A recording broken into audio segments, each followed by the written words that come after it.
అందరికీ నమస్కారం.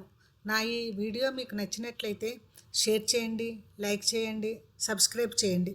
ఇప్పటి వరకు నా వీడియోలను చూస్తూ నన్ను ప్రోత్సహిస్తున్న మీ అందరికీ నా యొక్క కృతజ్ఞతలు. ఈరోజు శివరాత్రి. ఆ శివరాత్రి వ్రత కథను మనము తెలుసుకుందాము. తెలియకుండా శివరాత్రి వ్రతం చేసిన బోయవానికి శివుడు ఏ విధముగా మోక్షాన్ని ప్రసాదించాడో అన్న దాని గురించి మనం ఇప్పుడు తెలుసుకుందాము. ఋషులు సూత మహర్షి ఈ విధంగా అడిగారు. మహానుభావ, పూర్వకాలంలోని శివవ్రతమును ఎవరు చేశారు? తెలియకుండా ఈ వ్రతము చేసి ఎవరు ఎటువంటి ఫలితాన్ని పొందగలిగారు అనగా సూత మహర్షి ఈ విధంగా చెబుతున్నాడు. ఒక అడవిలోని గురుద్రుహుడు అనే బోయవాడు ఉండేవాడు. అతడు చాలా బలవంతుడు మరియు అతని కుటుంబము చాలా పెద్దది. అతడు రోజు అడవిలో జంతువులను వేటాడి మరియు దోపిడీలు చేసి కుటుంబాన్ని పోషిస్తూ ఉండేవాడు. ఒకరోజు అతని కుటుంబంలోని తల్లి, తండ్రి, భార్య, పిల్లలు ఆకలితో అలమటిస్తూ తినడానికి ఏమైనా తీసుకుని రమ్మని ఆ బోయవాడిని అడిగారు. వెంటనే ఆ బోయవాడు ధనుర్బాణాలు తీసుకుని అడవిలో వేటాడటానికి వెళ్ళాడు. ఆ రోజు శివరాత్రి అన్న విషయము ఆ బోయవానికి తెలియదు. సాయంత్రం అయిపోయింది, కానీ ఒక్క జంతువుని వేటాడలేకపోయాడు. ఉత్తి చేతులతోని అతను ఇంటికి వెళ్ళడానికి ఇష్టపడక అక్కడే ఉన్న ఒక చెరువు వద్దకి వెళ్ళాడు. ఏ జంతువైనా సరే నీరు తాగటానికి ఇక్కడికి వస్తుంది కదా అని ఆ చెరువు పక్కన ఉన్న మారేడు చెట్టు ఎక్కి దాని మీద కూర్చున్నాడు. అతనితో పాటు కొంత నీటిని కూడా తీసుకుని వెళ్ళాడు. అలా చూస్తూ ఉండగా మొదటి జాము మొదలైంది.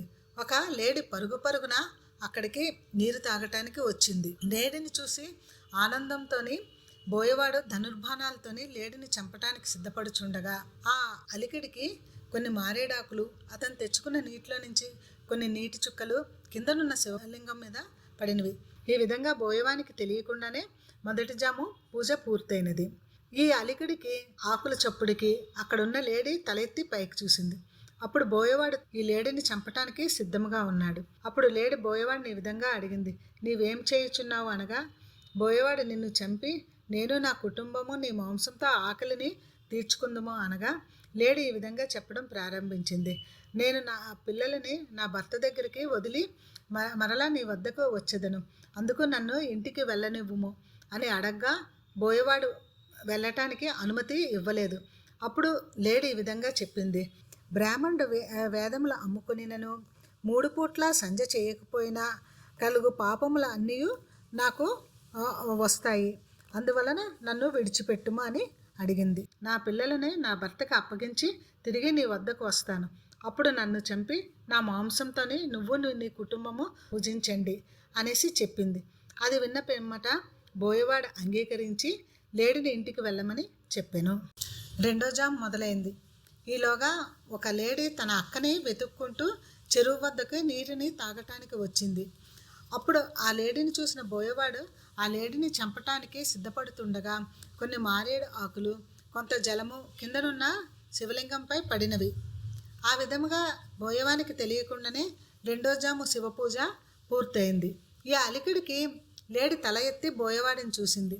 అప్పుడు బోయవాడితో ఈ విధంగా అంది, నన్ను చంపవద్దు, నేను ఇంటికి వెళ్ళి నా పిల్లలను నా భర్తకు అప్పగించి తిరిగి నేను వస్తాను అని చెప్పింది.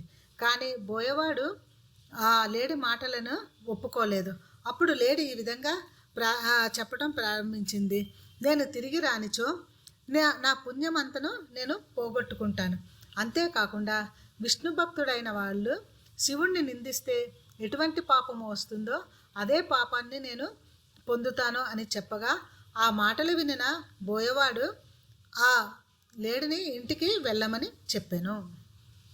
రెండో జామ్ పూర్తయింది. ఇప్పుడు మూడో జామ్ మొదలైంది. ఇంతలో బలముగా లావుగా ఉన్న ఒక లేడీ నీరును తాగటానికి చెరువు వద్దకి వచ్చింది. దానిని చూడటంతో బోయవాడు చాలా ఆనందంగా దానిని చంపటానికి ధనుర్బాణాలను ఎత్తిపెట్టాను.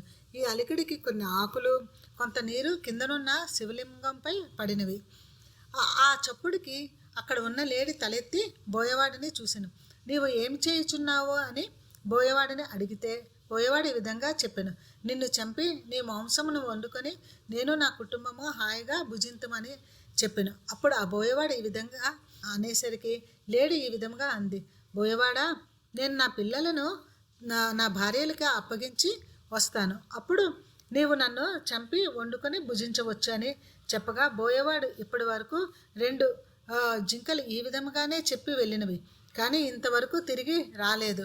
ఈ విధంగా చేయటం వలన నా జీవితం ఎలా గడుస్తుంది అని అనగా, ఆ లేడీ ఇట్లా చెప్పింది, శివరాత్రి నాడు భోజనం చేయటం వలన కలుగు పాపము, అబద్ధపు సాక్ష్యం ఇవ్వటం వలన కలుగు పాపము నేను రాకపోయించో నాకు కలుగుతాయి. అందువలన నా మాట విను, నన్ను నమ్ము, నన్ను ఇంటికి పంపించు, నేను తిరిగి వస్తాను, అప్పుడు నన్ను చంపుదువు అని అనగా, బోయవాడు సరే నీటిని తాగి ఇంటికి వెళ్ళుము అని చెప్పాను. ఈ 3 జింకలు ఇంటి వద్ద కలుసుకొని వాటికి జరిగిన వృత్తాంతములన్నీ చక్కగా చెప్పుకున్న మీదట మగజింక ఈ విధముగా అన్నది, నేను బోయవానికి ఆహారముగా వెళ్తాను, పిల్లలను మీరిద్దరూ చక్కగా చూసుకోండి అనగా, సహోదరి అయిన చిన్న జింక ఈ విధంగా ఉంటుంది, నువ్వు అక్క పిల్లల్ని మంచిగా చూసుకోండి, నేను బోయవానికి ఆహారంగా వెళతాను అనగా, 3 జింకలు ఒకదానికొకటి ఈ విధంగా మాట్లాడుకుంటూ ఒక నిర్ణయానికి వస్తాయి. 3 జింకలు కలిసి బోయవాని దగ్గరికి వెళ్ళటానికి నిర్ణయించుకొని వాటి పిల్లలని ఇరుగు పొరుగు వారికి అప్పగిస్తూ నిర్ణయం తీసుకుంటూ 3 జింకలు బోయవాని దగ్గరికి బయలుదేరాయి. అప్పుడు ఆ జింక పిల్లలు తమ తల్లిదండ్రులకి ఎటువంటి గతి ప్రాప్తమవుతుందో అదే గతి మాకు కూడా ప్రాప్తమవుతుందని ఆ జింక పిల్లలు తల్లిదండ్రులని అనుసరించాయి.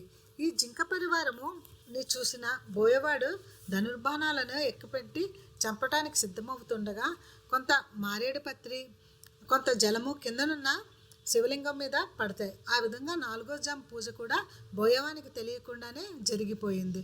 అప్పుడు బోయవానిలోని ఉన్న అజ్ఞాన అంధకారాలన్నీ తొలగిపోయి జ్ఞానవంతుడు అవుతాడు. అప్పుడు ఆలోచించడం ఈ విధంగా ప్రారంభిస్తాడు, పశువులు జ్ఞానం లేనివి, అవే పరోపకారం గురించి ఇంతగా ఆలోచించి నేను మానవుడై ఉండి నేను ఏం చేస్తున్నాను అని ఆలోచించి ఆ జింకలతో ఈ విధంగా అంటారు, మీ జన్మ ధన్యమైనది, మీరు ఇంటికి వెళ్ళి హాయిగా ఆనందంగా కాలం గడపండి, నేను మిమ్మల్ని చంపను అని అంటాడు. బోయవాడు జింకలతో పలికిన మాటలు వినిన శివుడు ఎంతో సంతసించి బోయవాడు ముందు ప్రత్యక్షమవుతాడు.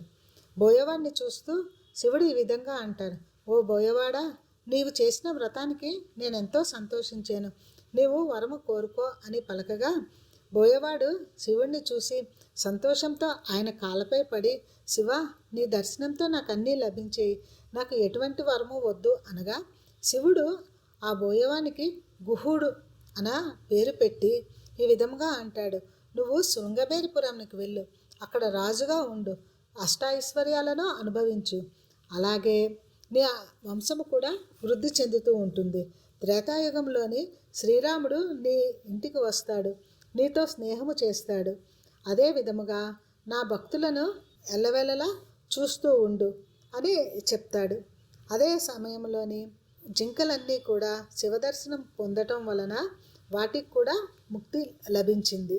ఈ విధముగా తెలియక బోయవాడు చేసిన వ్రతం వలన శివుడు బోయవానికి అతి దుర్లభమైన మోక్షాన్ని ప్రసాదించాడు. అప్పటి నుండి అర్బుద పర్వతం మీద ఉన్న భగవంతుడు శివుడు వ్యాధేశ్వర పేరుతోని ప్రసిద్ధుడయ్యాడు.